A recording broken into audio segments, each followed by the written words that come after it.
Now, before we start today's podcast, I'd just like to let everyone know that we are now on Patreon. We have an official Patreon page. So if you like what we do here at the podcast and you'd like to support us, then head on over to patreon.com/Jumpers Podcast.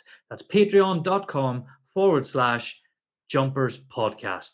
Even a couple of quid goes a long way, especially when Mush the Matchman hands in his expenses form at the end of the month.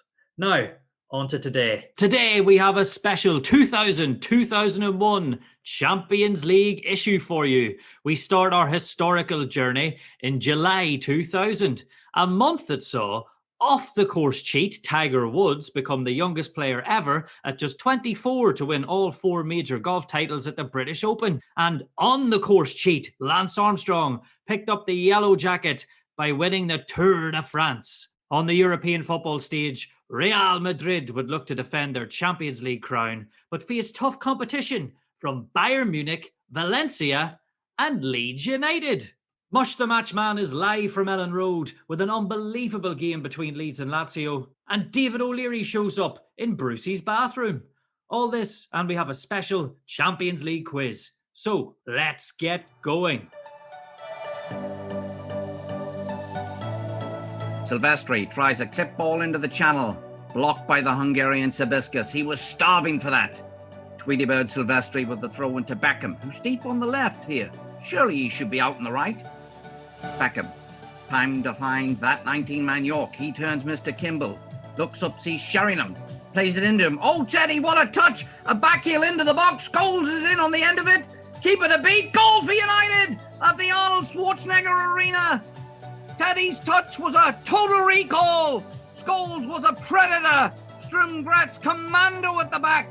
United lead in Austria and nobody is sending them to the cooler. It's 1-0. I'll be back.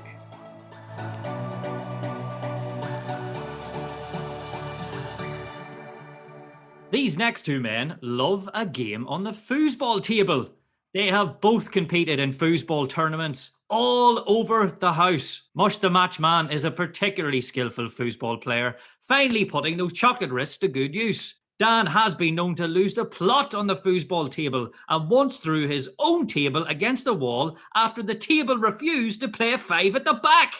It's Daniel McIntyre and Connor Elliott, also known as Dan and Mush the Matchman. Dan, how are we doing today? Doing very well, Stephen. Thank you. Do you still have that foosball table? I do, but it's in pieces, sadly. But I just couldn't throw it out. So, lads, the tournament started on the 12th of July 2000 with the first qualifying round. Shelburne nicked a 1-1 draw away from home against Macedonian outfit Sloga Jugomagnat that saw them through, and Linfield went out on the dreaded away goals to Haka.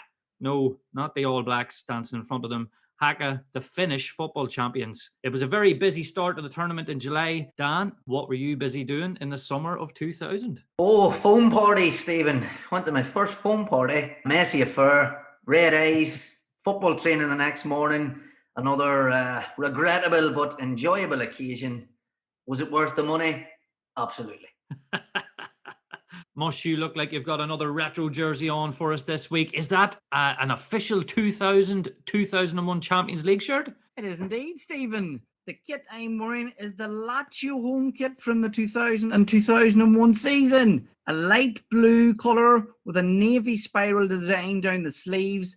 A V-neck with a white trim, made by Puma and sponsored by Siemens Mobile, who replaced Del Monte as the kit sponsor. Out went the refreshing juice and in came a mobile company. Brucey still couldn't get signal. Sven-Goran Eriksson overseeing Lazio wearing this kit until January as he took the England job, and in came Dino Zoff. Players blessed to wear this kit were Negro, Vivalli, Fernando Couto, legend Nesta, hat-trick of free kicks Mihailovic, the Yellow Weasel Simeone, Man United flop Poborski, Veron, Monty Burns Lombardo, Simeone onside Inzaghi, Marcelo Salas and Herman Crespo. No wonder they had won the Serie A the previous year. The kit I'm wearing is the Lazio home kit from 2000 and 2001, Steve. And what a beautiful kit it is. Dan, can you match Mush's jersey this week? Oh, I'm going to certainly try, Steve. This morning I am wearing the AC Milan away kit from the 2000-2001 season. Kit maker Adidas, sponsored by Opel, car giants, not Opel fruits. The kit design is a white shirt with a collar and red trim, 3 famous red Adidas stripes down each sleeve, 2 loud stripes, red and black on the frame of the shirt, with that classic black Opel centre stage, with a gold star above the classic Milan crest, just to let everybody know that Milan are different class. This shirt was worn by legends Maldini, Costa Curta and Uncle Albertini. It was also worn by your mate Stephen, Ibrahim Ba, Ninja Turtle Leonardo, the Prince Redondo, Nutcase Gattuso, Genius Boban, Meerkat Andrei Shevchenko, Oliver the Beerazov, and AC Milan were managed at the time by Paolo Maldini's father, Cesare Maldini. What a shirt, what a club, and the players wearing it are all legends to this day. The AC Milan away shirt from the 2000-2001 season. So that's why Maldini kept getting in the team. Yeah, it all makes sense now. He wasn't even that good. No, so, yeah. His dad was the coach. Brilliant stuff. So some retro jerseys this week, lads. And listeners, for a chance to win a retro Lazio away jersey, head on over to our Facebook page.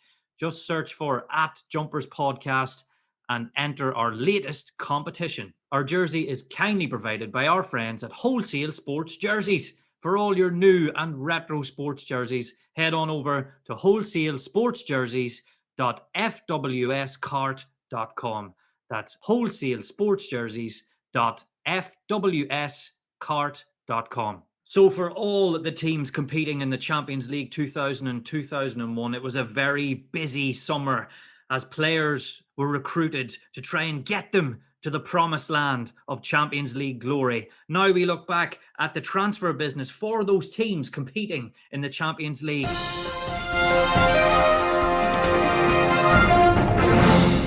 My 5 best bits of transfer business from the summer 2000 all across Europe are as follows. In at number 5, it's Lucio, the Brazilian warrior who moved from Internacional in Brazil to Bayer Leverkusen for £7 million. Absolute bargain. Lucio was a titan at the back. Brilliant piece of business from the Germans. In at number 4, and it's Mark Viduka, who moved from Glasgow Celtic to Leeds United for £6 million. And what a season he would have in the 2000-2001 season. Viduka was a Leeds fan's favourite, and it was a fantastic piece of business from David Cabbage O'Leary. Mush, were you a big fan of Mark Viduka and Australians in general? He was a big unit, but he had a touch about him and he could score goals. But I thought he was the double of tennis player Lindsay Davenport. So I wasn't too sure, was it Viduka up top or a tennis player?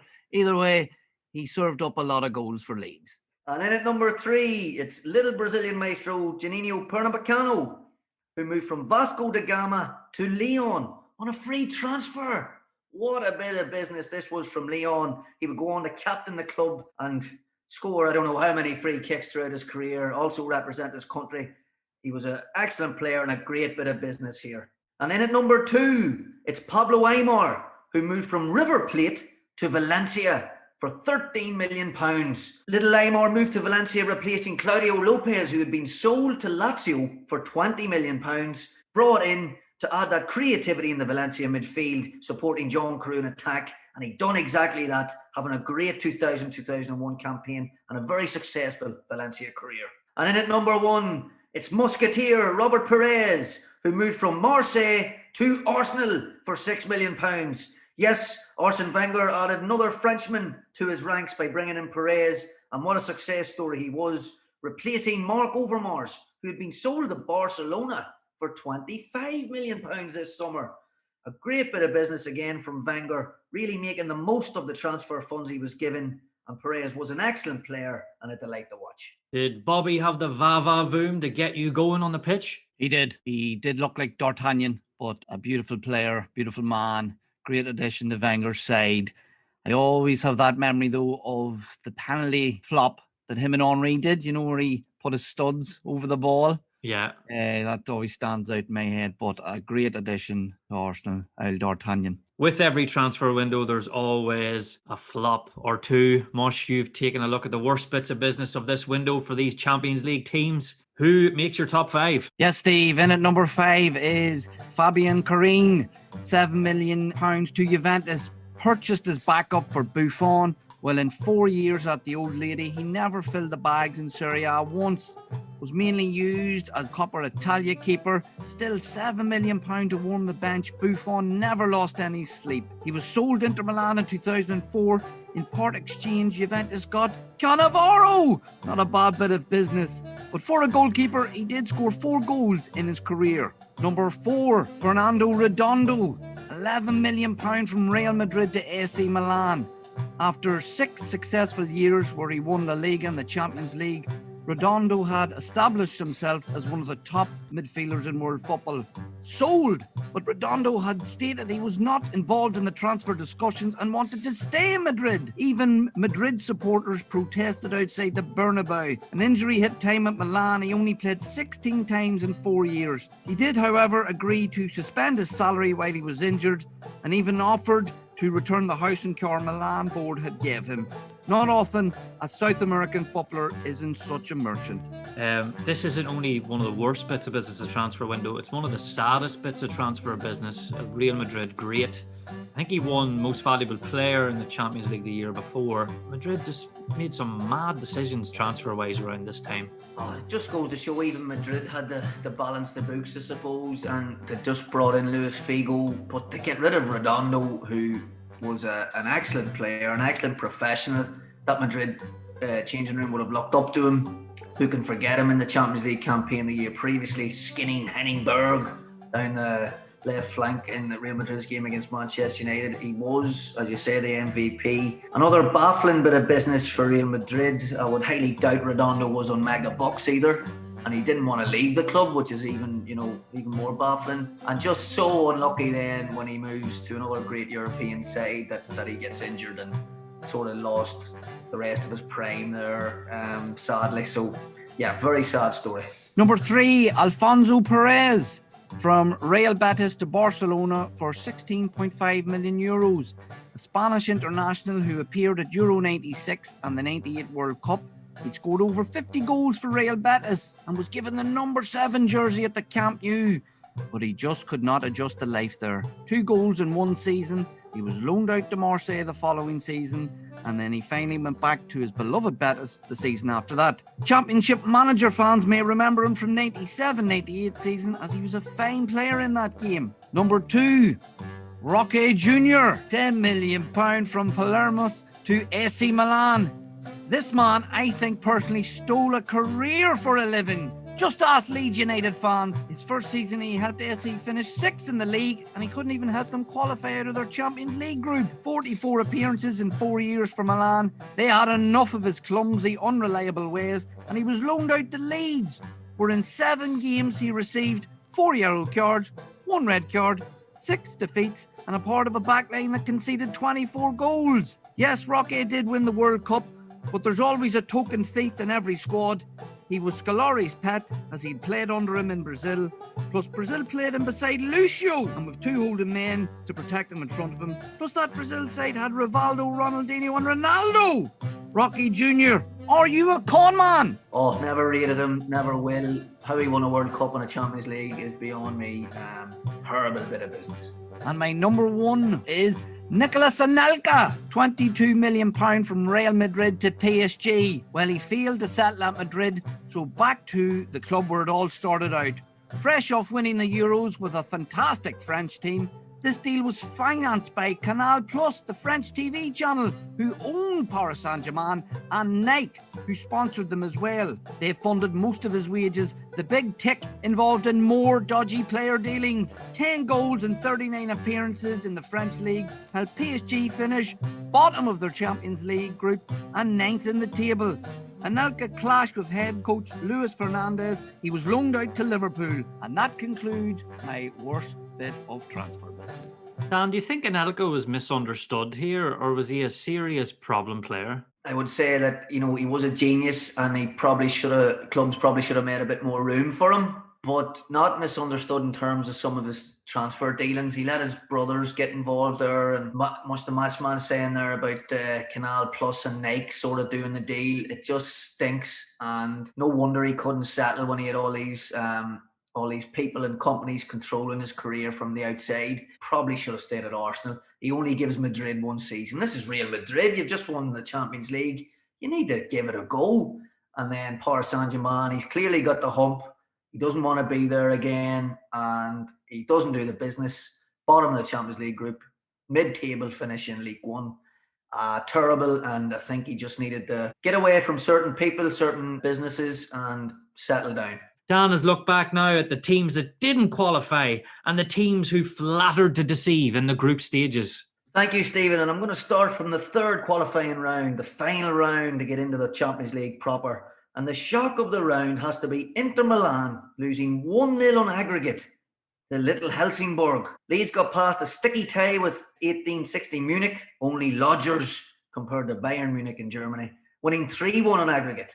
Other surprises included Sturm Graz beating Feyenoord, Anderlecht defeating Porto, and St. Gallen pushing crafty Turks Galatasaray all the way before finally and heroically losing 4-3 on aggregate. No shocks elsewhere, with AC Milan, Glasgow Rangers, Lyon, Valencia all qualifying. All in all, an exciting qualifying round with goals in every tie, with extra time only being needed in one game between Shakhtar Donetsk, who beat Slavia Prague 2-1 after extra time.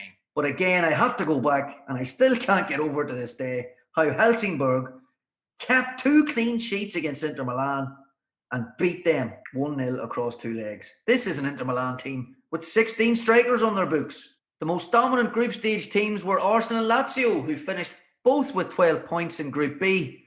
Real Madrid and Valencia both topped their groups comfortably, bouncing off their brilliant 99-2000 season where they got to the final. And a determined Bayern Munich came top of Group F with PSG in second place. The group stage has also almost seen the exit of Manchester United, who had to beat Dynamo Kiev in their last game to qualify for the second group stage and squeeze through 1-0.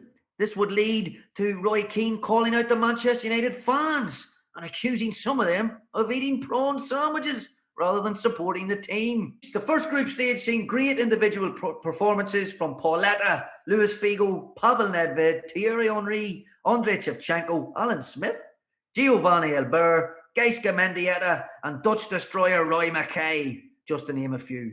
What a Champions League this has been. Goals galore in the first group phase, shocks in the qualifiers, and it set us up nicely for the second group and further on. Helsingborg knocking out the mighty Inter Milan in the third qualifying round. It really was the shock of the whole round. I was looking at Inter Milan's firepower. Now, they were without the injured Ronaldo and Vieri, but they still were able to call upon Hakan Suker, Robbie Keane, Ivan Zamorano, Alvaro Recoba, and they still couldn't get a goal across 2 legs. They also had Clarence Seedorf, Zanetti, Laurent Blanc at the back. You know, this was a very, very strong Inter Milan team. Just a poor pre-season, then leading into a very big game. And they just took it too lightly. Helsingborg with a 1-0 lead from the first game, and they went to the San Siro and they dug deep. I've watched the highlights of this game, and they kept Inter Milan at bay comfortably enough. They really, really defended well. There was no buses parked, was there? 4 buses were parked, no doubt, because Inter Milan, I think, had 10 strikers on the pitch in the second leg, given the strength and depth that they had. But, a serious upset. And although, you know, from a neutral fan's point of view, you want the very best teams in the group stages, you have to hold your hands up when you see stories like this and say fair play. We're going to look at Leeds United as they move through the tournament here, and we have to mention this game in the third qualifying round. You know, they beat 1860 Munich with a depleted team, 3-1 on aggregate. Yeah, 1860 Munich weren't quite the old lodgers that they are these days, where they have to rent their stadium off Bayern Munich. But back at this time, they were a big club in Germany, had some good players. I actually forgot that Leeds had to qualify, given with the top 3 being automatic nowadays. So it was very good to go back and look at that. David O'Leary's Leeds had a lot of injuries throughout the 2000-2001 season. So he really had to use his squad. He wasn't afraid to use young players. And I don't think they looked in danger at any point across the 2 legs, having gone back and watched the goals and highlights. We will be back to cover one of the first group stages' best games between Barcelona and AC Milan. But first, here's a lovely goal from the Champions League 2000-2001. Juventus settling well here. Missing leader Conte as he's away getting a hair transformation. Van der Sar with a crazy Dutch ball to beer goggles egg for Davids. Finds Zidane. He tries to find Inzaghi, but he's 83 yards offside. Slips it out wide for the overlapping Pesto Pizzotto. His cross deflects off Kovac, the Croat warrior. Corner to the old lady. No, not Mrs. Doubtfire. Juventus. Del Boy Piero takes the set piece. It's a very crowded box in there. Even Tony Yeboah's back there trying to help out. Crossed into the box.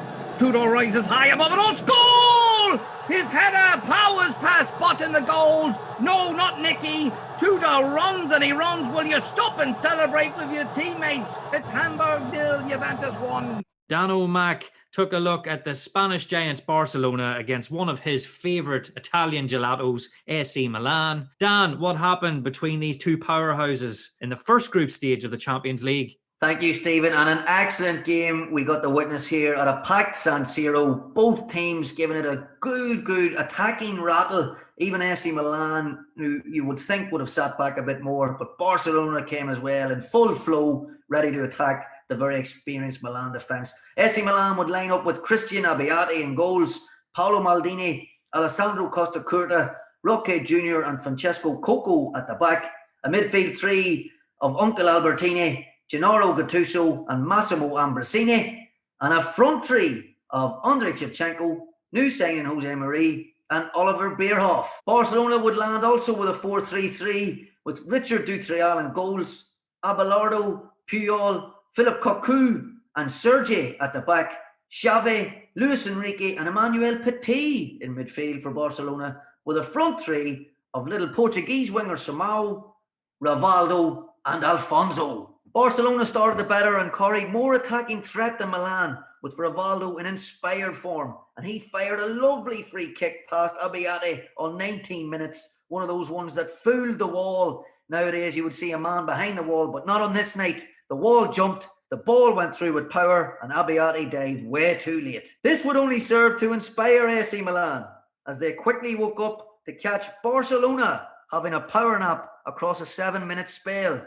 midway through the first half, with Milan legend and star of Only Fools and Horses, Demetrio Uncle Albertini, hitting a brace with two lovely finishes, both outside the box, and one a free kick, drilling it straight into the net, giving Space Cadet Dutrial absolutely no chance. 3 minutes later, however, Barcelona quickly equalised with the third free kick of the game when Rivaldo fired past Abbiati once more, although Abbiati can count himself very unlucky as the ball crashed against the crossbar, came off, hit his back and went into the net.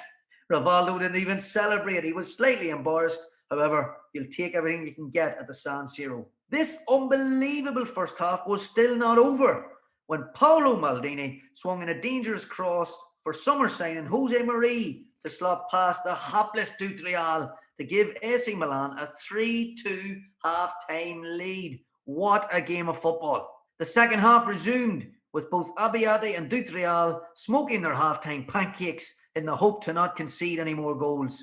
And this would turn out to be true for one of these two Space Cadets. Bierhoff, Shevchenko and Madman Rocky Jr. would all have chances for AC Milan, but it was Barcelona who would get the final goal of the game. With 20 minutes to go, it would be Rivaldo, the Masters of the Universe villain, who would fire past Abbiati once more when he scored a diving header from a wonderful piece of play from little fullback and tiny man Sergi, who skint Francesco Coco and sent in an irresistible ball that Rivaldo could not miss. This entertaining game finished 3-3 with legends on show, goals galore, and set up a fantastic battle in the group stages between AC Milan, Barcelona and many other clubs across this wonderful Champions League. An unbelievable group game here, Mush. Dan mentioned the Masters of the Universe villain Skeletor, also known as Rivaldo, notching here for Barcelona. He was a real tormentor of many a European side. He was indeed. I've never looked at Rivaldo as a bad guy, but now Donna has put that image in my head. I'm going to look at him twice now, next time I see him in a football clip. Dan, you mentioned Uncle Albertini there. Player I don't know too much about, as he probably had his glory days in the sort of early 90s, is that right? And he's sort of swan song here? A bit of a swan song in terms of his AC Milan career. He would start to begin to be used more of a squad player than an automatic choice, of course, which he would have been in those great early 90s Milan sides. And he actually moves to Barcelona for Frank Rijkaard's first season, helps steady the ship at Barca later on. So he was a wonderful player. He scored 2 absolutely cracking goals in this game. One of them's from about 40 yards out, isn't it? Oh, he just comes to him and he takes a touch and he drills it. And Duke Real has absolutely no chance. And then obviously he's fired up, he's confident, he's feeling good.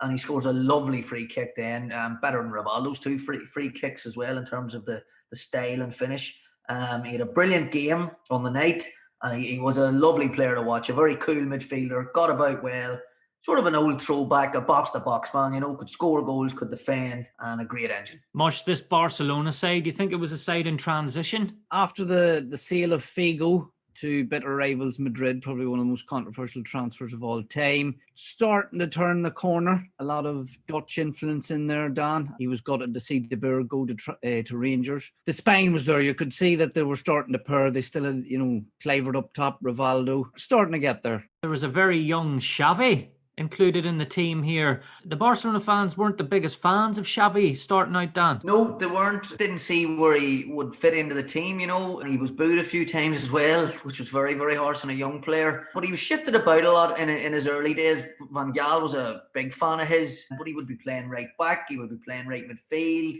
he'd be playing as part of a diamond. There was a lot of changes in the system around Barcelona at the time, and he was just not ready. But they had their injury problems with Guardiola back then, and then Petit didn't really work out as a signing, so Xavi was thrown in maybe more than he should have been as a young player, instead of coming in for a few games and then coming back out. But as we all know, he comes good in the end. Just to mention the kits here, Dan, you have the away Milan kit on today, but this home jersey was a fine jersey. Oh, cracking jersey. I just think AC Milan players look cool in their kits, don't they? The Italian hair, the tape on the socks, those black shorts, the black socks, the red and black stripes on the kit. I can't think of a bad AC Milan kit. Very well made, very well done, whether it was Lotto or Adidas.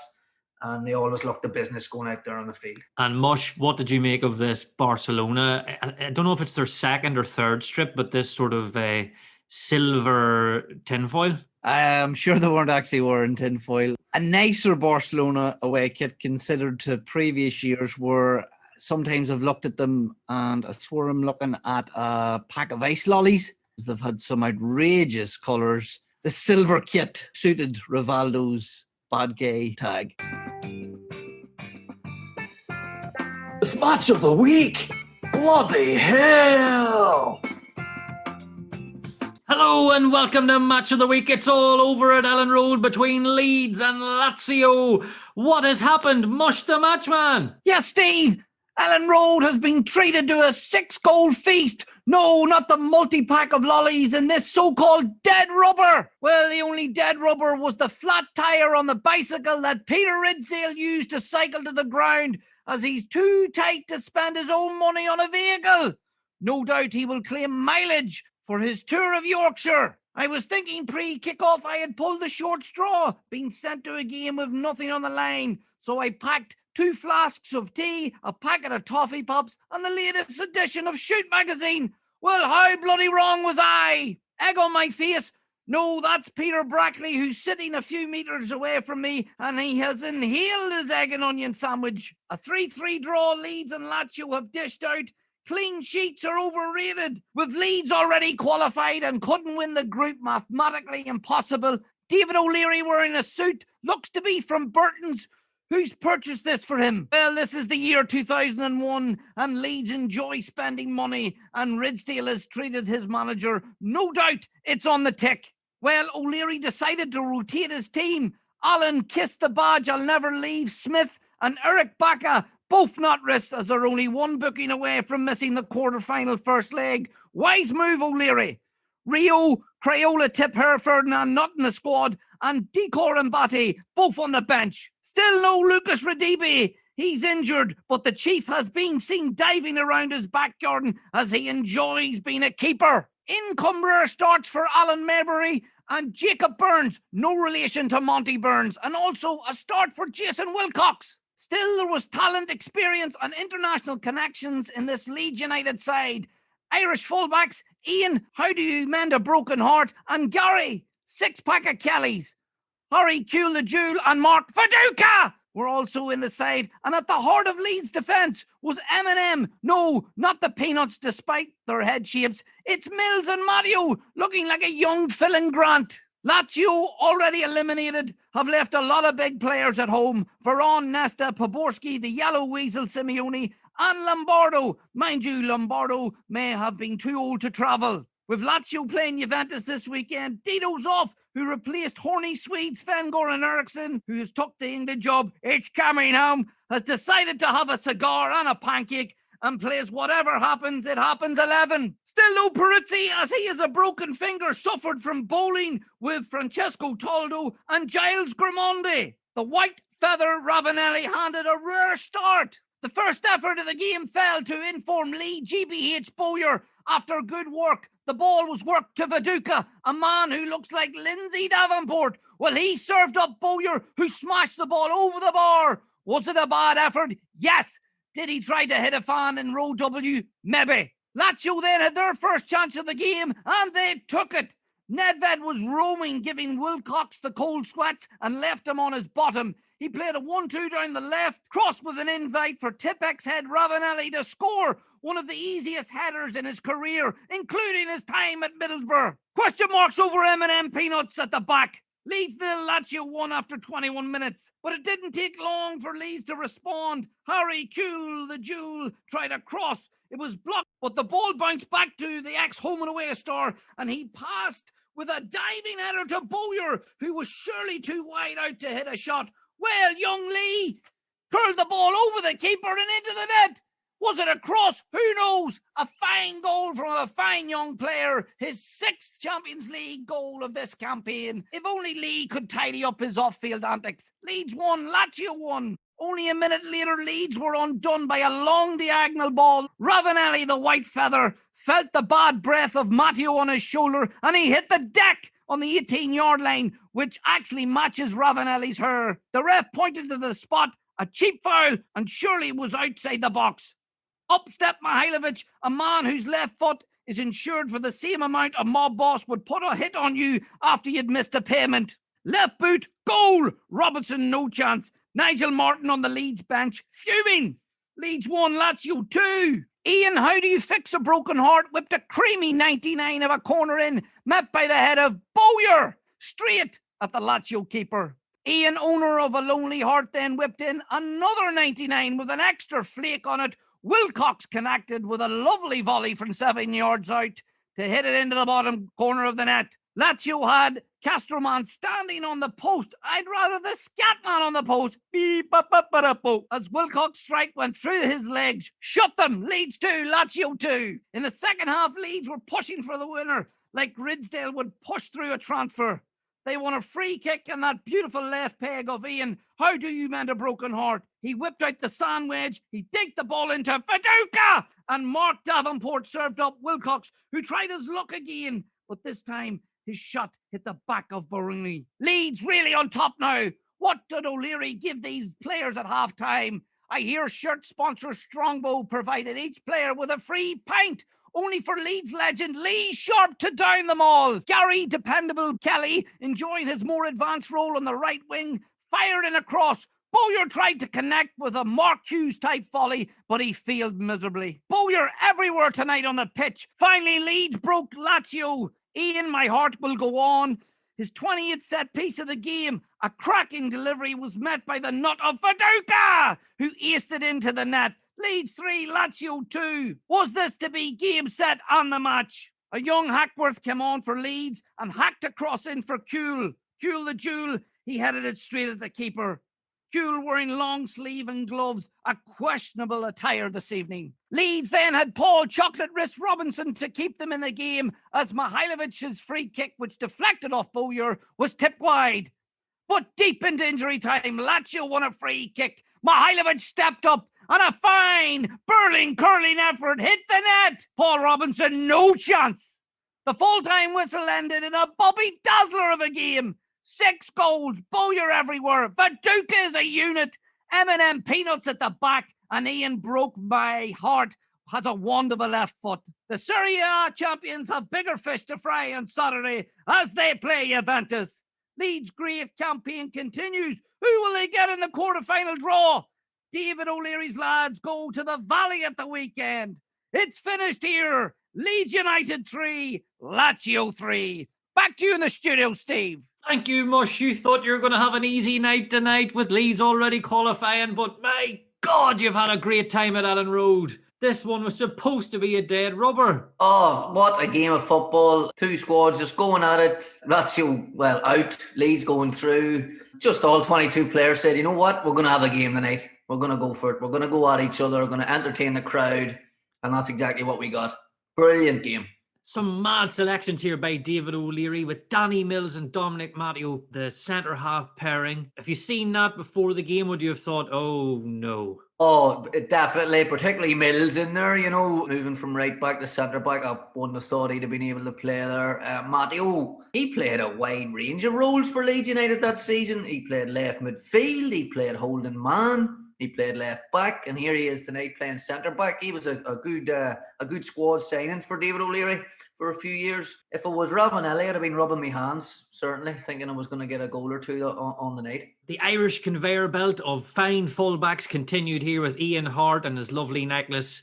Mush mentioned I think it was 82 set pieces that he had on the night, but he had a wand of a left foot. Oh, he had a brilliant left foot. And I'm not going to criticise Hart here too much because there's plenty of them, but he wasn't the best defender. But what he offered Leeds going forward in terms of his corners, all sorts of free kicks in terms of delivery and scoring on his own.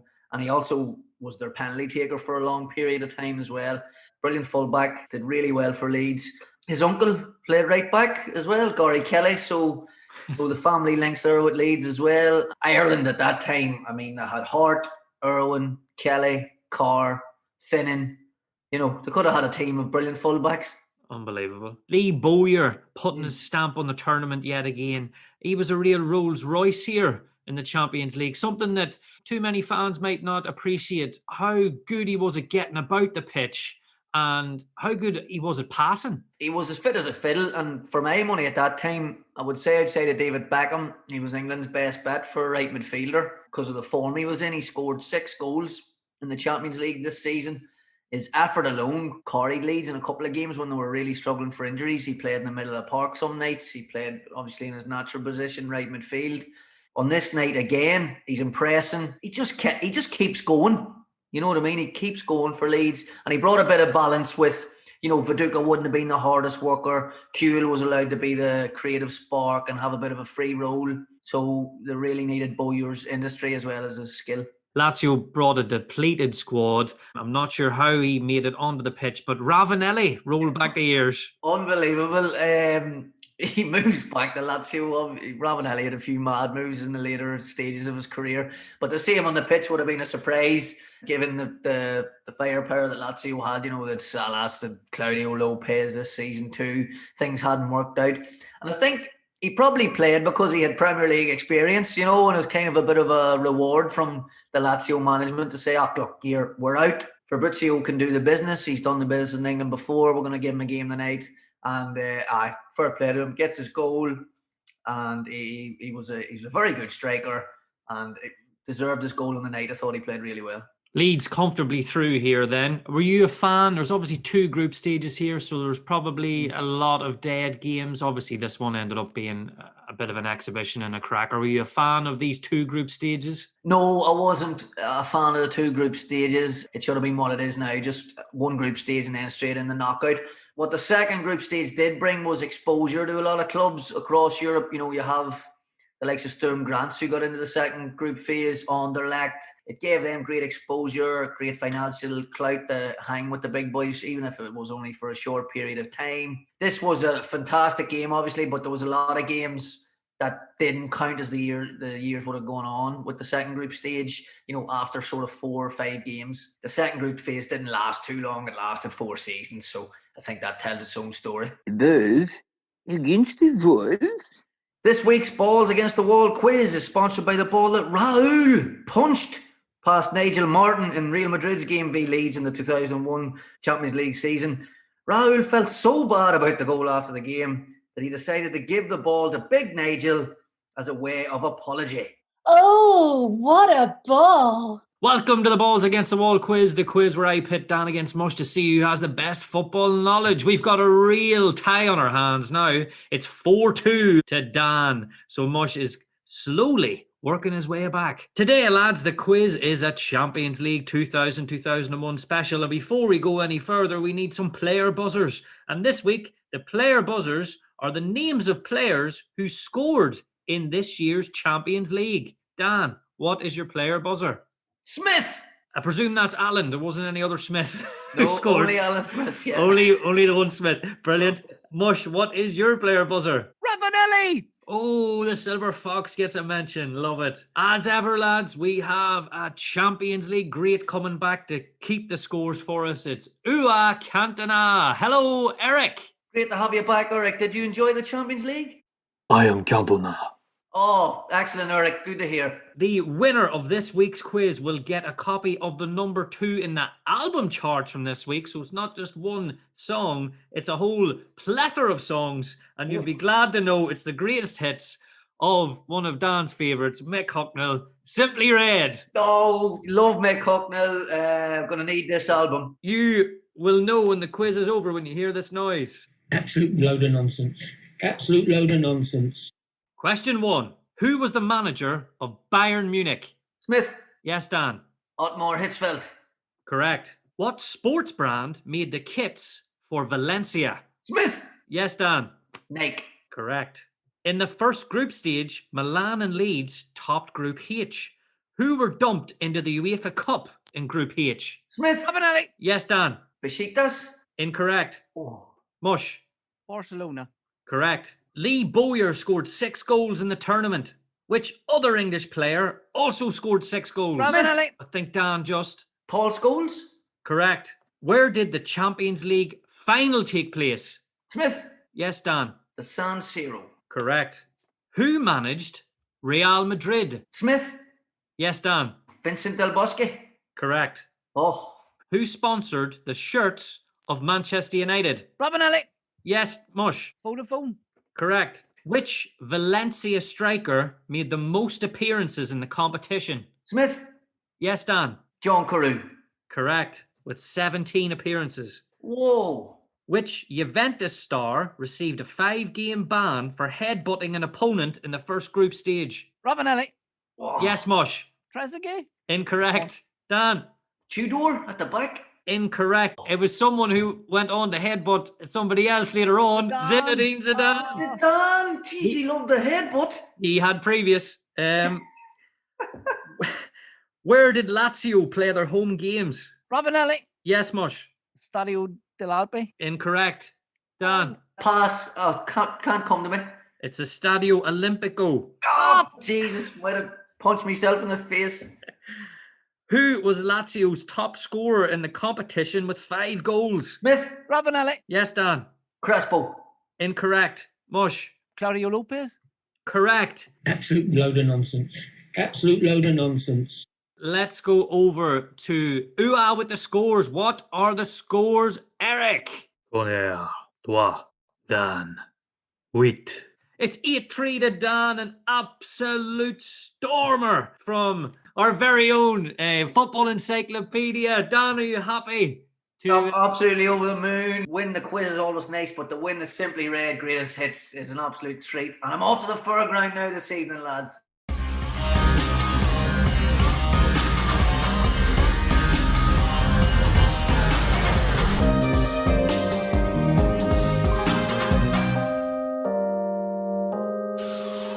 This week's Madman of the Week is Lee Bowyer. Certain fans referred to him as Rat Boy, as they said he had ferret-faced features. At 19, signed by Howard Wilkinson, he was missing home and couldn't cook, lived off curry pot noodles. In his 5th game into his Leeds career, Bowyer smacked a shot that hit off a defender and smacked Lee in the face. Lee out cold, he couldn't see. He woke up after an operation to the news of 1, Howard Wilkinson had resigned, and 2, he may not be able to see again. Enter George Graham. Bowyer was benched after a poor approach to Graham's defensive expectations.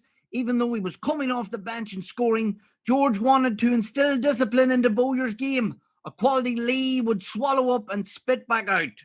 Bowyer is quoted as saying, You have to try step away from the game when you can, as otherwise you can go mad. Lee, too late for that one. A young lad at Leeds, he was convicted of an affray and fined £4,500 after an incident at a McDonald's where Bowyer abused a staff member and was caught on CCTV throwing chairs. After being kept out of the Leeds team by Haaland and Hopkin, Bowyer fought his way into the starting 11. He would be a key player for Leeds in the 99-2000 season, just as Bowyer was becoming a vital part of the Leeds spine along with Jonathan Woodgate. The two were out on the tiles and an altercation with a student who was left with severe injuries. Both men were charged with GBH. The first trial collapsed. The second trial, Bowyer was cleared of all charges. Bowyer sometimes would go straight from court to play for Leeds. Bowyer did get away from Leeds United as he signed for West Ham. This went down like a cold cup of tea with certain Hamish fans who protested outside the bowling ground, Upton Park, the Dr. Martens Arena, Blowing Bubble Stadium, whatever you want to call it. Well, it was only a 6-month deal to the Hammers' relief. Bowyer then packed his bag and headed up to the northeast as Newcastle acquired his sin-free services. His time at Newcastle was going smoothly until that incident with Kieran Dyer. In a game at St James's Park where Newcastle were 3-0 down to Aston Villa and also down to 10 men as Stephen Taylor was sent off after a shot by Darius Vassell, a man who cried in an England jersey, "It's coming home! Wise up." The shot struck Taylor in the hand, but Taylor hit the deck holding his gut, trying to con the ref. But he didn't. Red card. Well, frustration of this Magpies performance boiled over, and with 10 minutes to go, Bowyer was getting peed off as he had asked and showed for the ball on several occasions from Dyer. Bowyer asked, "Why won't you pass me the ball?" Dyer replied, "The reason I don't pass to you is because you're shit," basically. Very ballsy stuff from sick note Dyer. He must not have been aware of Bowyer's past. Bowyer didn't react kindly and pushing his head towards sick note, a grapple which Kurt Angle would have rolled his eyes to, followed Dyer with a palm push, thinking it was Sub-Zero from Mortal Kombat. This prompted 2 Tommy gun punches from Bowyer. Just as we thought we were going to be treated to a slobber knocker, the players from both teams stepped in. Bowyer with a ripped jersey and Dyer with a dislocated eyelash, both showing red cards. Newcastle finished the game with 8 players. You think that would have been case closed, a phrase Bowyer was used to in his life. But no! Both men continued to tussle in the tunnel and had to be separated by Kevin Keegan and Faustino Asprilla. Graham Souness, Magpies gaffer, offered both players a fight. They both declined. Both men were made publicly apologise after the game. Bowyer came off worse and was fined 6 weeks' wages. Souness blamed Bowyer for the scuffle, and Newcastle even appealed Dyer's red card. In 2014, Dyer said that his relationship with Bowyer was healthy. He said, "That's just the way Lee was, but he's still a good fella, but I still want to beat him up." While at Birmingham City, he was forced to apologise after clashing with a West Brom fan for his rash challenge on Gabriel Tomas. Another incident occurred while at Birmingham, which was not seen by the ref. Bowyer stamped on Sagna. A 3-match ban was given. He did have a few honours. He was in the PFA Team of the Year in 95-96 season, twice Leeds United Player of the Year. He got promoted with Birmingham City. He won the League Cup in 2011 as Birmingham stunned Arsenal. And since retirement, Bowyer loves to fish. He got a phone call from the Thunder from down under, Harry Cool, about getting into coaching. He now manages Charlton, where he likes to verbally fight officials and the Charlton board. My madman of the week is Lee Bowyer. We will be back with another cracking game. It's a quarter-final tie between the Turkish delights Galatasaray and the Galacticos Real Madrid. But first, here's another beautiful goal from that Champions League 2000-2001. Dispossessed by Raimundo Pala. He finds Kanu, hard not to find his big dangly frame. Kanu's first touch on his size 22 boot. Sees the Iceman Bergkamp. Floats it over Lazio's midfield and into the box. Bergkamp to Lundberg. Goal for Arsenal! The pressure pays off and they have unlocked the Lazio door and breached Brucey in goals. A man with a broken finger. Well, don't think he would have stopped that. Clive Tilsley and Ron Atkinson beside me have dropped the notes everywhere. It's Arsenal 1, Lazio 0. So now we're on to the quarter-final matchup between Galatasaray and Real Madrid. It's an absolute cracker. And Mush, I believe your mate Chip is back. Yes, Steve, my good old mucker Chip, the football brain, the enthusiast, the god, my friend, and yours, Chip. Hey guys, I was so pumped to watch this Super Champions Cup game between Galatasaray and the Real Madrid. I got so many tasty snacks in to watch the game, guys. I got some Twizzlers, a tub of Baskin Robbins, a 12 box of Dunkin' Donuts, and some cherry pie. Mush the Matchman recommended I go for some Poo-Tang pie, but I only go for that at the weekend. Let's go through the rosters. Galatasaray's starting pitchers were Taffarel the goalie, defensive linebackers Al Capone, Popinskew, Korkmaz, and Pembe. The offensive line had Burak, Kaya, Davala, and SAS, while Hadji was in the holding bowl and Jardel led the line. The Real Madrid started with Casillas in the onions, a defense of Mick Salgado, Fernando Hierro, Carranca, and Thunder Thighs, Robert Carlos. The offense included Alguera and Cloud Make-Lili, while Coach Del Bosco went all-out attack, picking Luis Figo, Raul, Steve McMahon, and Morientes. Gala were happy to defend very deep in the opening stages, parking the pickup truck in front of Taffy the goalie. They tried to catch Del Bosco's side on the break, but apart from a few long-range sizzlers from George Hadji, they failed to test 12-year-old Casillas in the onion bag. The Real Madrid could have got a point on the board in the 28th minute, following good play down the left from Robert Carlos and Steve McMahon, but Luis Figo shot a foot wide of the post with his weak-ass left foot. He made amends 5 minutes later by playing a crucial part in the first touchdown. The Peri winger whipped in a delightful free kick from the right 20-yard line, and Helguera sprung up like Magic Johnson to head powerfully past Taffy the goalie for his 5th goal of the Super Champions Cup. Gala were still on the back foot when the visitors notched a crucial second just before the halftime show. Carlos's long throw was nodded down by Raul into the path of Cloud Make-Lili, and the Frenchie strode past a couple of dumbass takedowns before driving the soccer ball under Taffy the goalie. Then Make-Lili turned Iron Man to Thanos just 2 minutes after the halftime show with a takedown on SAS in the end zone. And the referee, Pierre Luigi Collina, also known as Kojak, called illegal. Davala stepped up and scuffed the pen into the corner.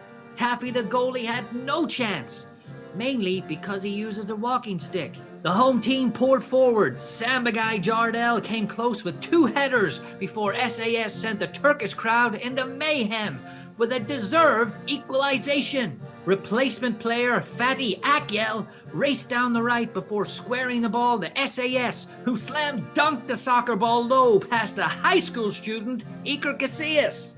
With 15 minutes to go on the clock, the comeback was complete. Perhaps the greatest comeback since Super Bowl 51, when the Patriots came from 25 points down to beat the Falcons. Akyel burst down the wing again, delivering an inch-perfect cross for Jardel, who rose above Fernando Hierro to head home. How do you like them apples? In the post-game interviews, the Real Madrid coach Del Bosco said something in Spanish I didn't understand, and Galatasaray coach Lucescu didn't say anything at all. He was too busy dancing and eating a giant bar of Turkish delight. Gala record a famous victory, and the Real Madrid franchise are left embarrassed. It finished at the Al Sami Yen Stadium, Gala 3, the Real Madrid 2. I'm Chip Dunleavy. It's back to you in the studio, Simon. Mush, I know I've asked this before and I keep forgetting, it's my fault, but how did you meet Chip again? We're playing a five-a-side game down at the local sports centre. Our goalkeeper, who we used to call the sandbag, let us down. Chip had just came from the gym and I just asked him, here, do you fancy a game? He filled the bags. He was terrible. After the five-a-side, he actually said he'd give me a land of LMA manager, which I still have to this date. So that's how I met Chip. That's brilliant. So he didn't really lend you LMA manager. You just took it off him and kept it. Borrowed and didn't give back. Very good. Dan, an absolute cracking game here in Turkey, and you can imagine the Galatasaray fans just going absolutely berserk, creating a really hostile environment for Madrid. And this is one of the great Champions League comebacks. Yes, absolutely. And here, What a difficult place to go to. Istanbul was. They sucked in many a great club and some painful defeats and painful memories. I don't think Madrid were fully at it, particularly second half. Galatasaray players, inspired by their fans, just kept at it, kept plugging away and deserved the win on the night. What did you make of this Real Madrid side's chances of retaining their crown? I thought they had a great chance of retaining the crown. They were rightly favourites. You know, they'd added World Player of the Year Figo to the squad, although they did lose Anelka. They took that money and they bought also Magalele, Flavio Conceição. So they had real strength in the middle of the park as well. And they did have Raul and Morientes up front, and they were a brilliant front two, very close friends. They were the chosen front two of Spain at the time also. McManaman was still going well. So, no, I would have had Madrid down as favourites for the competition. Matchman, an inspired performance here by Galatasaray, and in particular one Brazilian goalie. Well, I don't know how you feel about him, but Tafarel. Brazil, not known for their goalkeepers, but I'd say Tafarel was one of their best. How he ended up in Turkey, God knows. Maybe he got offered 6 kilograms of Turkish delight. I don't know, but Tafarel was a good keeper. Their victory here will be short-lived, though. Dan, Madrid ultimately winning the second leg 3-0. But Galatasaray can hold their heads high that, you know, they gave the defending champions a real rattle. Oh, they gave them a really good game. Just to think Galatasaray are like some clubs who are just better at home, you know, inspired at home. They've got thousands of people behind them, and then you would often see from Galatasaray down the years as well, not just at this time, they would be beat away from home quite often. Madrid, Bernabeu, they're 3-2 down. They've got to come out all guns blazing in the second leg, and they do that, and they get through comfortably in the end. So the 2 away goals, I'm sure Madrid on the night disappointed to lose, but certainly looking at the second leg and saying, here, 1-0 does us. Am I right in saying that years later, the same result would happen when Drogba and Schneider were at Galatasaray? They beat Madrid 3-2. That's right, yeah. The 2013 Champions League campaign, yeah, 100% right. Those 2 legends playing for Galatasaray, having a wee holiday over in Turkey. No, another exciting game in the 2 clubs' histories.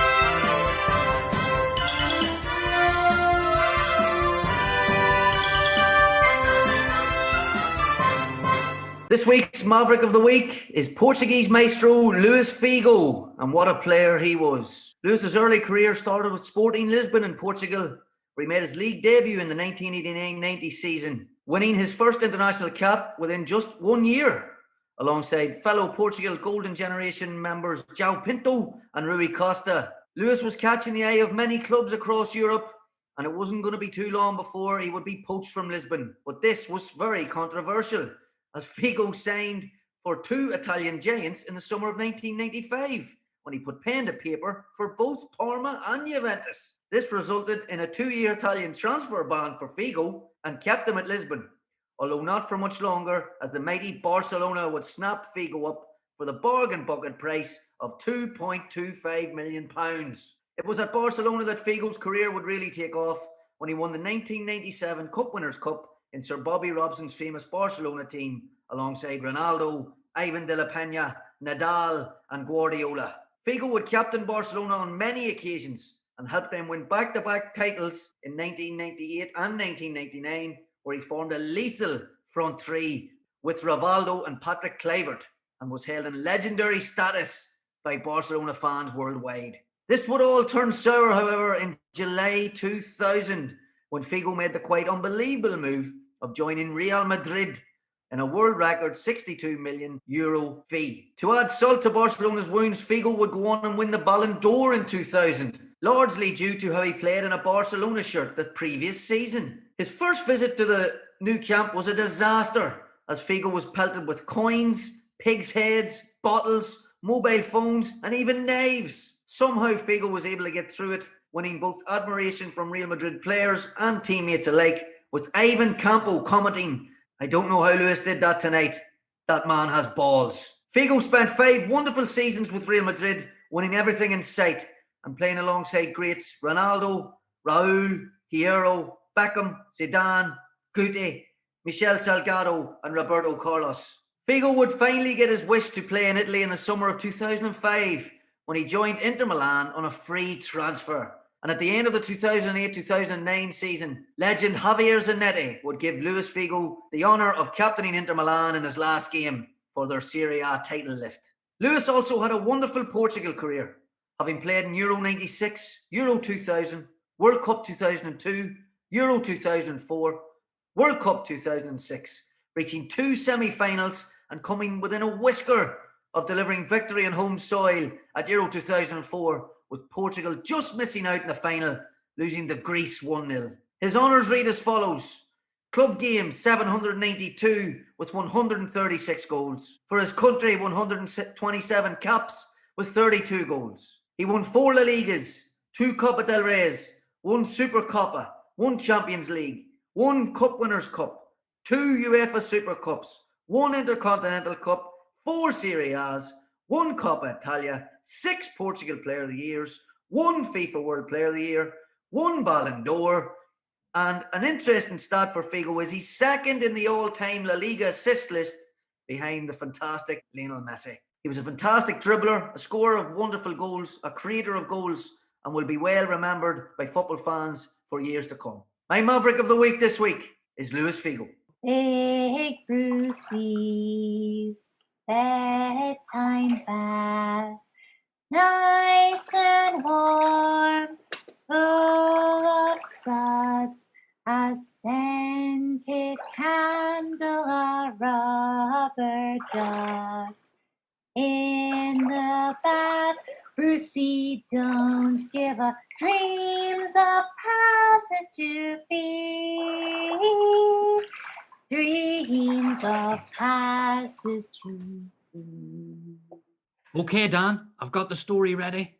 Can you just check that Brucey's ready in his bath? Oh, good man, Brucey. Oh, you're already in there. Happy days. I don't have the hassle of chasing you around the bathroom. Nice 30-minute bath this evening. Good night's sleep. Nice bit of dinner, because tomorrow you're a guest on ITV's On the Ball, where you'll be joining Gabby Logan and Barry Venison in the studio to review this week's Champions League action. Absolutely magic. I know you're going to enjoy that, Brucey, so look forward to that. Okay, Brucey. This week's story is by David O'Leary. After the tough Premiership game at Highbury on the Saturday, we stayed overnight near St Albans to give the players a chance to rest before travelling to Spain for the second leg. It was there that I received a call on the Monday afternoon with bombshell news from UEFA. Although Pierluigi Collina, the world's top referee, had chosen not to punish our player during the match, Lee Bowyer had been spotted on television in a clash with Valencia's Sanchez in the first leg, and UEFA's disciplinary commission had decided that he must serve an immediate 3-match ban for violent conduct. A ban that would exclude him from the second Valencia game and from the final if we were to reach that stage. I was stunned. We couldn't afford to lose Lee. It was a terrible blow for him as well as for our chances. We studied the video, and it was ludicrous to claim that Lee had stamped on his opponent.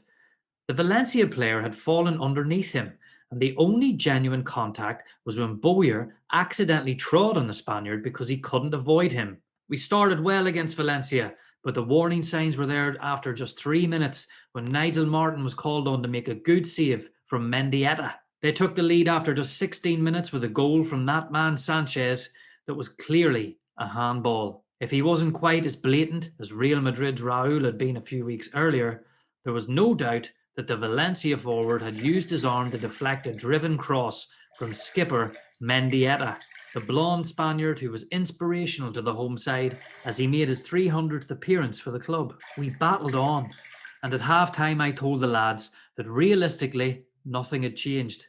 We only needed to score 1 goal to get through to the final, provided of course that we didn't concede any more. I believed we could do it.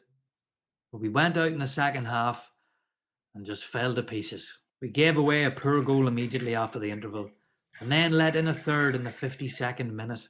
It was a heartbreaking way to go out of the competition after so many moments of unbridled glory. If we could dispute Valencia's opening goal, we gave them their second on a platter. It was Sanchez again. This time we backed off suicidally as he collected possession and raced forward. Nobody attempted to close him down as he fired a low shot from 25 yards past Nigel Martin. It was a cheap goal to give away in such a precious game. Mendieta had actually let us off a few minutes earlier by overrunning Aymar's pinpoint pass, but he made amends with Valencia's third, driving home a powerful shot with his left foot. So, for Leeds, Europe was over. It goes without saying that we were all bitterly disappointed. It started on the 9th of August 2000 and ended on the 8th of May 2001. Nobody had thought we would come close to real glory, so near and yet so far. We had travelled 17,100 miles across Europe, making many friends, maybe a few enemies, but undoubtedly spreading the word that Leeds United had to be recognised as one of the burgeoning talents in the world game. It had been an unforgettable adventure. Throughout our campaign, wherever we were and whoever we were facing, the questions from journalists would be largely predictable, in particular the one about what I considered to be our most significant victory. Was it Lazio away or Anderlecht in Brussels? What about smashing 6 goals past Besiktas in a record-equalling triumph? My answer, I think, left my inquisitors dissatisfied that the moment of European glory I savoured the most was our first, the qualifying round against Munich 1860, when our squad was devastated by injuries and I had to field perhaps the weakest team of the season. The fact that we knocked out the Germans with our resources at breaking point was hugely significant to me. That win may have lacked the spectacle of later victories. It was a tribute to my players and to our collective will to win. And it was a win that sent us on our journey across Europe, which nobody connected with Leeds will ever forget.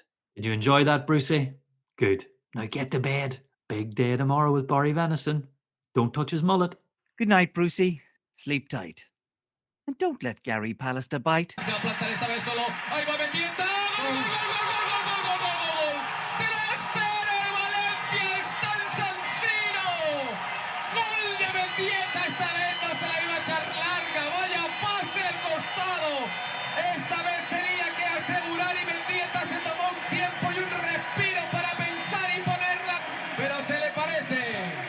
Totalmente desnudada la defensa de Leeds United.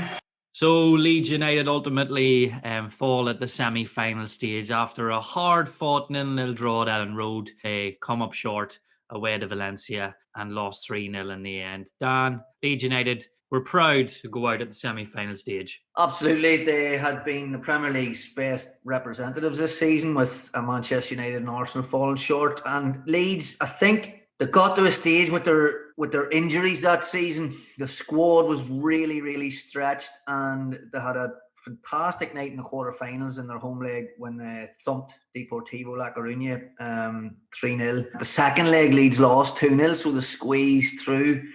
And then with the Valencia game, they got I suppose you could say a decent result, 0-0 in the first leg. You know, you've still got hopes here. If we get an away goal, Valencia need 2, so it's not all negative in terms of drawing 0-0 at home. The wheels came off, beat 3-0 comfortably in the end by a very good Valencia team. But I just feel the Leeds squad, because of the injuries they had throughout the season, just ran out of steam at the end at a critical time. If they would have had their full strength 11, then on their day they could have given anyone a game. But for their debut season in the Champions League, they completely exceeded expectations. And they came up against a very good Valencia side that were very hard to break down. And that showed in the semi-finals as Leeds couldn't get the ball past Canizares. You know, for many Leeds fans, they thought that this was the start of the great Leeds dynasty and that they would be in the Champions League every year. But ultimately, Mush, this was just lightning in a bottle. I think then they lost their way a wee bit in the transfer market. I think O'Leary had done an incredible job, but Ridsdale was an absolute crook, and then just bad recruitment and selling players, letting players go, and then just their bad dealings caught up with them in the end. I was reading a few stories from Leeds fans around this time, researching this issue of the pod, and one Leeds fan, the end of this season, was going to university, and he'd had loads of different offers from all over the UK and America, but he decided to stay in Leeds and go to university in Leeds so that he could be close to Elland Road for these big European nights. Got a season ticket to Elland Road. When he went to university, Leeds had just finished their brilliant campaign in Europe. And when he left University, Leeds were in the Championship. It's mad.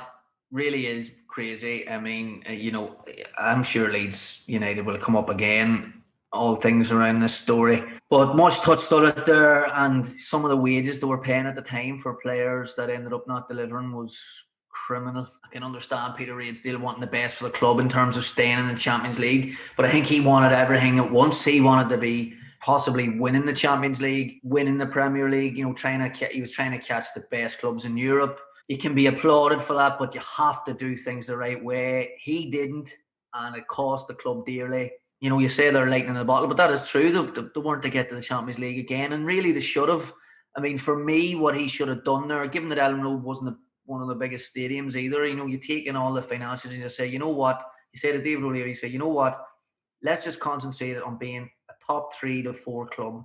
Just steady it for a couple of years, and then we'll slowly build towards trying to win the title, and he just wanted everything too soon. So now we are at the final, and this one was between Valencia and the Germans, Bayern Munich. Hector Coupe, the famous Valencia manager here at this time, he lost the previous final. Could he go on to lift the European crown? Mush took a close look at the manager, Hector Coupe. Hector Raul Coupe, a steely centre half-back in his younger days, played over 500 games. He was only retired a year when he got into management, and he won the South American equivalent of the UEFA Cup. Claudio Tinkerman Ranieri said in early 1999 that he was leaving his post at Valencia and he wanted Coupe to be his successor. And he would, as Hector turned down a new contract from Mallorca and he took the hot seat at a warm Mestalla. His first action was to shift out Moonman Stefan Schwartz, and with the money raised from this, he was able to bring in Kili Gonzalez, Juan Sanchez, and Pellegrin. All would be key players at Valencia under Coupe. Coupe was a defensive-minded coach, and he installed this at Valencia. This would be the basis for an extraordinary season, and in La Liga, they finished third, 5 points behind champions Deportivo. Valencia had the second best defence in La Liga, but more impressively was Coupe's navigation on an aggressively difficult Champions League campaign to reach the final.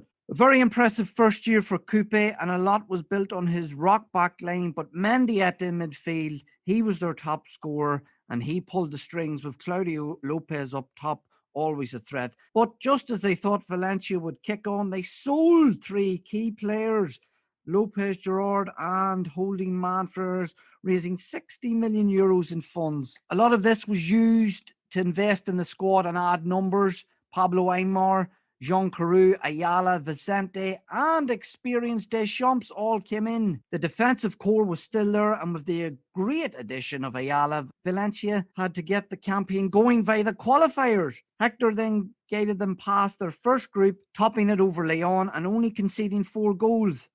They topped their second group over Manchester United and only shifted 2 goals, and only lost 1 game in 12 in the competition to reach the quarters, where they gunned down Arsene Wenger's Arsenal, and in the semis they ended Leeds United's famous fairy tale. 3 clean sheets in 4 legs of Champions League football. In 18 games to get to the final, Coupe's Rocks had only conceded 9 goals. The final against Bayern was again a step too far, as they were denied by the lottery of penalties and angry Oliver Kahn. Mendieta, who scored in the final, was a key player, and he had notched 7 goals in that campaign, and he also got player of the tournament, which seen Lazio pay a big fee for him in the summer of 2001. As for Hector Coupe, he would go on to manage Inter Milan, Parma, and back to Betis, to name a few. Also managed Egypt and Uzbekistan. His management career, he fell short in finals too many times, but Hector Coupe's time at Valencia, you would have to look back. He set the basis for a very successful club from the 1999 season onwards, and he was rewarded with the UEFA Club Coach of the Year in 2000. Hector Coupe, always the bridesmaid, never the bride. Valencia come up short here against Bayern Munich, but boy did they take them all the way. Dan took a look at this brilliant Bayern side, who were just destined to finally get their hands on the Champions League trophy. It was an absolute revenge mission, filled with determination, power and leadership. Losing the 1999 final to Manchester United in stoppage time had set Bayern back a bag full. They were on for a treble that year and ended up losing the German Cup final to boot. Ottmar Hitzfeld would not be beaten, however, and stuck with that squad as well, having not really adding to it in the summer 2000 or 2001. In the Champions League campaign of 99-2000, Bayern would again be very unlucky, this time losing in a semi-final against Real Madrid. Bayern would take this into the 2000-2001 season by beating both these teams on the way to glory when they got past Manchester United 3-1 on aggregate, comfortably 3-1 on aggregate in the quarterfinals, and they beat Real Madrid 3-2 across two legs in the semi-finals. They also topped both group stages in the 2000-2001 season and were filled, as I said before, by pure determination. And they had some skill and quality in the squad as well, led by Oliver Kahn, Stefan Effenberg, Jan Jeremies, Giovanni Elber, Lizarazu, Sami Kufor. Who can forget him in the 99 final, having a fit and punching his fists into the ground and having to be brought back around by referee Pier Luigi Collina. And they also added some Brazilian magic with Paulo Sergio and young talent with Owen Hargreaves playing in midfield for this Bayern Munich outfit. Patrick Anderson was a stalwart at centre-back and a really good recruit, a quiet recruit as well, as Bayern always are able to find some bargains. And they also added this very solid and steady Willie Sagnol, or Saggy Willie, as some people have called him over the years, who played at right back for this Bayern team. All in all, I feel the Bayern team were very solid, led by a determined Effenberg and Kahn, as I've touched on before. They were not to be beaten in 2001 in a nail-biting final that would go down to penalty kicks, with Bayern just squeezing past Valencia 9-8 on penalties. What a shootout. And in a game that finished 1-1 with Mendieta and Effenberg scoring penalties, a real battle at the San Siro. This final was made for Italian football. Overall, I'm delighted for Bayern Munich's characters that they had in their squad, but mostly for Ottmar Hitzfeld, who was a fantastic manager who always came across well in interviews. He was highly respected by the likes of Lippi, Ferguson and Wenger. And I have to say, Bayern Munich fully deserved their Champions League in 2000-2001. They had worked solidly and quietly behind the scenes, and I was delighted to see them win it on the night. Despite Valencia losing two finals in a row, I feel that Bayern really did deserve this. You just touched on Ottmar Hitzfeld there, Dan. You know, the way that he lost the 99 final, not only for him to still be in the job and have the willpower to stay on, but also, you know, the fact that the Bayern Munich board kept him in there was a real show of faith. You know, I don't think too many clubs, after the way they lost that final, would have stuck with the manager. Definitely not, Stephen. I think if it would have been, one of the Italian clubs or a Barcelona or a Real Madrid, he'd have got sacked, because he took criticism in that final as well. He subbed Mateus and Basler, and this was seen by some as an arrogant move. But I just think he was looking to get fresh legs on and waste a bit of time in that final. And, you know, anyone who watches that final back, Bayern Munich should have been out of sight. So, you know, Bayern are an intelligent club. They have former players in their board, always have had. And, you know, okay, they could have got rid of Hitzfeld, but who comes in then? Who was good enough to pick that squad up? And there was real unity amongst that squad and coaching staff that were devastated, but we can do this and we will do this. And that is the attitude that they took in to the following season. We're okay, semi-final, but it's Real Madrid. And then this season, it was the last crack for some of this squad, and they gave it everything they had. So back in 2001, UEFA didn't have an official Champions League Team of the Year. They had a UEFA Team of the Year, which included the UEFA Cup as well. So we decided to pick our own tournament Team of the Year, 1 to 11, and the manager as well. Lads, who we went for in goals? Yeah, Steve, I've went for Oliver Kahn, the angry German, in goals. And this was the only time in his career where he smiled as he finally got his hands on the big Champions League trophy.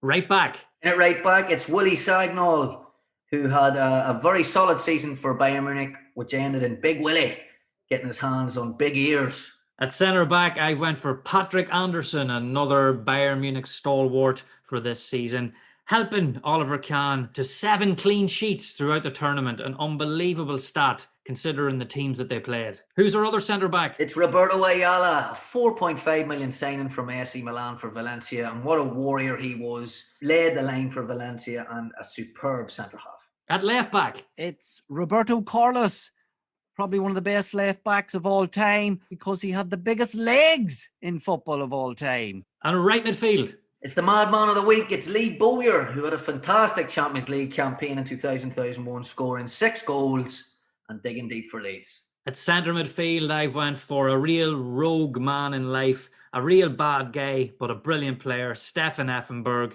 He scored 2 penalties in the final. There is a disclaimer against this man because he is a terrible human being. He stole his teammate Thomas Struens's wife, and he also did an interview with Playboy where he said that all German unemployed people should not be paid because they're lazy.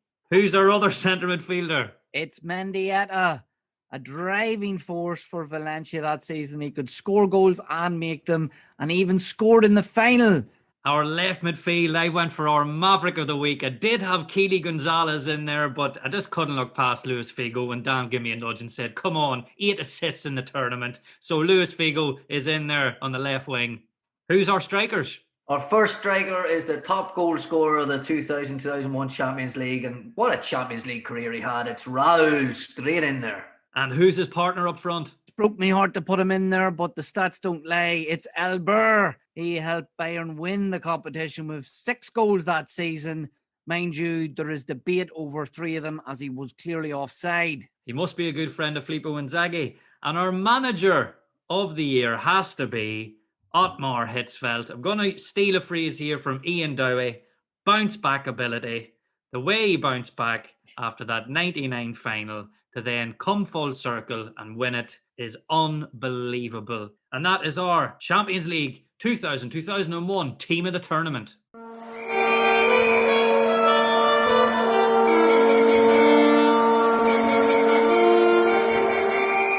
It's now time to pick another player in our Simpsons Lookalike 11. And lads, this week our player made 11 appearances in the Champions League during the 2000-2001 season. He was also instrumental in Manchester United lifting the trophy in '99, scoring arguably the most famous goal in the tournament's history. It's Ole Gunnar Solskjaer. And the baby-faced assassin is an absolute dead ringer for Bart Simpson's classmate, Wendell Borton.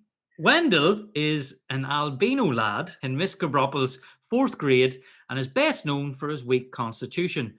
First seen throwing up on the bus to school after Bart patted him on the back.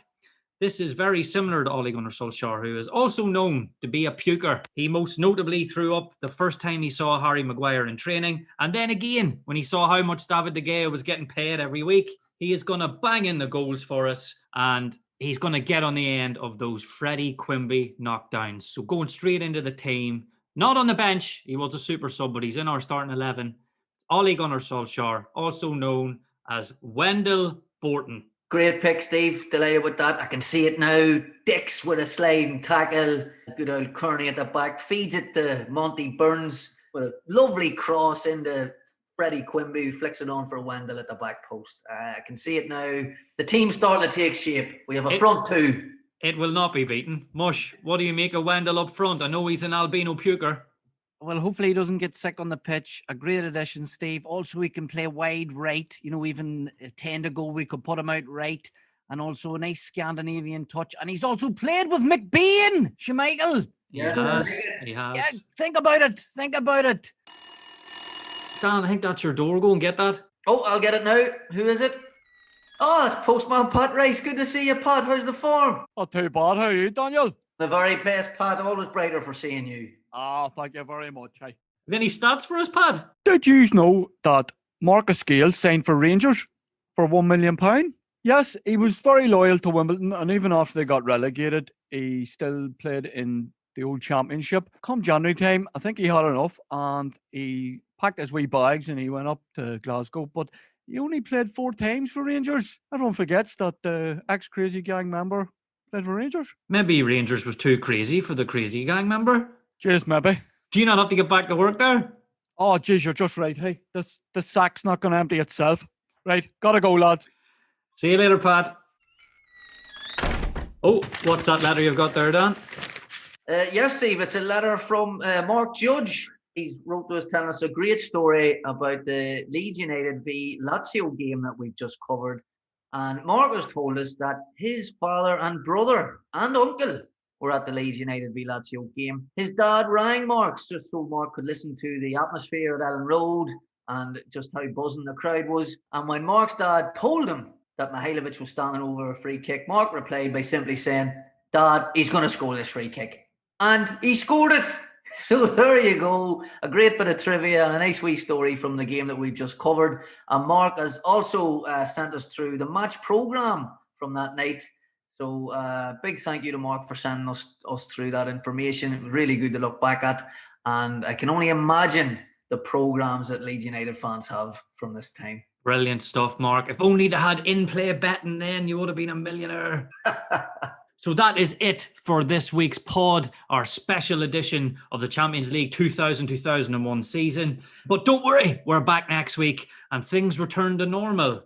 Or are they normal? Because we are going back to 2004-2005. Dan, what have we got in store? Yes, Stephen, looking forward to this one. We have a 14 tussle for survival with Crystal Palace, West Brom, Norwich and Southampton all fighting to avoid the drop on the final day of an epic Premier League season. We also have Jose Mourinho and Rafa Benitez's first Premier League season. Graham Souness moving to Newcastle, which meant sadly Sir Bobby isn't there anymore. We also have Harry Redknapp trading in Portsmouth for Southampton. And Ian Dowie managing Crystal Palace, while Brian Robson is having a few lagers with West Brom. Brilliant. So it's good night from me and it's good night from Dan. Say good night, Dan. Good night, Dan. And it's good night from Mush, the match man. Say good night, Mush. Good night, Mush. See you next week.